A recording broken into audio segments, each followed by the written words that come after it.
Well, hello to you all once again, and thanks for returning and for retuning to Classic Dirt Bike TV, where of course we check out more examples of those old vintage off-road racers from back in the day. Now, we do have some quite nice bikes coming up in the future here on my video channel, so if you haven't already taken the time to subscribe, I do hope you will consider doing that very small thing in the future, because that way of course you won't miss out on any of the future videos that I post. Okay, next up we're going to take another walk through the fantastic Rob Hughes classic dirt bike collection, and in this next video we're going to take a look at a couple of ultra rare motorcycles that Rob has in his collection. So without any further delay, let's take a look at Rob's 1991 C20 CCMs. Now, by the time 1991 came along, Alan Clues had been designing and manufacturing some of the best British-made four-stroke motocrossers in the UK and possibly even in Europe and beyond for the last 20 years. And these C20 CCM models were introduced to mark that pivotal milestone in the Clues competition machine's bike building history. Now, also by 1991, gone of course were the old BSA B50 motors that used to power the old CCM bikes, to be replaced by these relatively modern Austrian-made Rotax four-stroke power plants, and coupled with a brand new frame design, modern suspension on the front and rear, and hydraulic disc brakes. This was certainly one of the most up-to-date motocrossers that had been built by the Clues factory in quite some time. But this lovely pair of C20 examples here are another couple of vintage classics from the superb Rob Hughes collection, and both these bikes are your stock production C20s that Rob used to ride way back in the day. Now, it's quite well documented that just as little as 47 of these C20 bikes were actually built in 1991, and Rob's not only lucky enough to have one of these extremely rare bikes, he has to make us all completely jealous here by having two of these very rare bikes in his collection. Now again, as I said, no more BSA B50 motors on these modern styled CCMs. These new Clues racers were now fitted with this almost unbreakable 560cc Austrian Rotax four-stroke engine. Now, although this motor wasn't light, they certainly made up for that in terms of their power, because these big Rotax engines had horsepower in absolute bucket loads.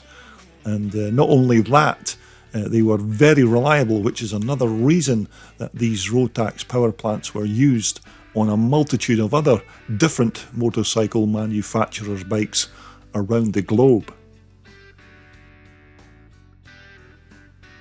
And once again, modern style single shock white power suspension systems on these 1991 C20s, which for their time was quite a good choice if you wanted a rear shock that you could tune for rebound and damping, or maybe just adjust it for various types of hard or soft racetracks. But these rear suspension systems still never really had any modern type linkage connections. They just bolted straight onto the swing arm at the bottom and then onto the frame at the top. Now, once more at the bike's front end, a pair of white power 4054 upside down suspension units, which again were pretty much state of the art for the early 1990s, and for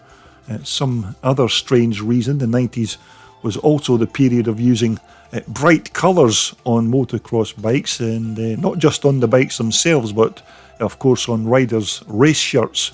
of their day, and these were also decked out in bright blues and pinks and other quite zany colour schemes. But I'm not entirely sure why there was such a short production run on these C20s, because by all accounts these were very good bikes that had a good strong steel chassis, which as you know housed the engine oil for that big Rotax motor. But as you can see again, modern hydraulic Gramica disc brakes on the front and rear of these C20s, and a good strong box section alloy swing arm as well was also fitted. But again, the 1990s was the age of plastic as far as motocross manufactured bikes were concerned, and these CCMs were certainly no different with their plastic fuel tanks and the other plastic side panels. Now, air scoops again to direct cooling air onto that big lump of an engine, because this big 560 motor could certainly propel you along at some rate of knots when it was out on the track working hard. Now again, it's also said that the works replica versions of these C20 bikes were ridden back in the day by the legendary Perry Leask and the great Steve Howe, although of course those particular works versions did have some trick engine mods fitted, as you'd of course come to expect from a full factory racer. But our particular pair of C20s here are certainly a rare couple, and with a reputed only 47 bikes ever made in 1991, it's actually quite surprising that any of them at all have survived, because I'll wager that you'll never see one of these C20s still racing in this modern day, and it's actually quite a rare treat to be able to just take a look at one in such immaculate condition, let alone a pair so factory fresh. Although ever since the great Alan Clues bought out the failing BSA competition department way back in 1971, he's certainly gone on to build some of the nicest looking four-stroke motocrossers in Europe, and these C20s for 1991 were a fitting tribute to Alan's first 20 years of building these iconic Clues competition machines. And of course, our particular CCM historic race bike journey doesn't really end here with these C20s, as we have further very rare Clues machines to take a look at when we return to Rob's collection to find out more about this amazing brand of CCM motorcycles. Well, there you have it. I do hope you enjoyed that and found it quite interesting.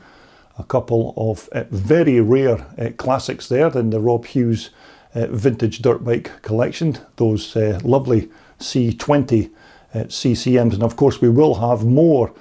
of Rob's fantastic bikes to come here on Classic Dirt Bike TV. So if these are the kind of bikes that you're into, and these are the kind of machines that you like to watch here on YouTube, then I do hope you will consider subscribing to my video channel, because that way of course you won't miss out on any future videos that I post.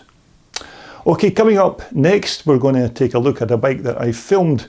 quite a few years ago, and I think I made a video on this bike many years ago, early on in my YouTube career.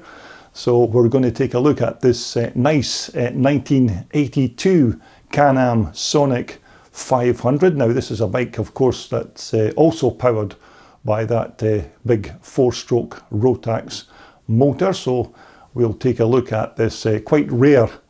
Can-Am Sonic 500 in my next video posting here on my channel. But of course, until the next time, everybody continue to be safe and well, and watch what you're doing out there on those old vintage racers, until we all of course get back here together again to talk about more vintage iron right here on your #1 and favourite Classic Dirt Bike TV channel.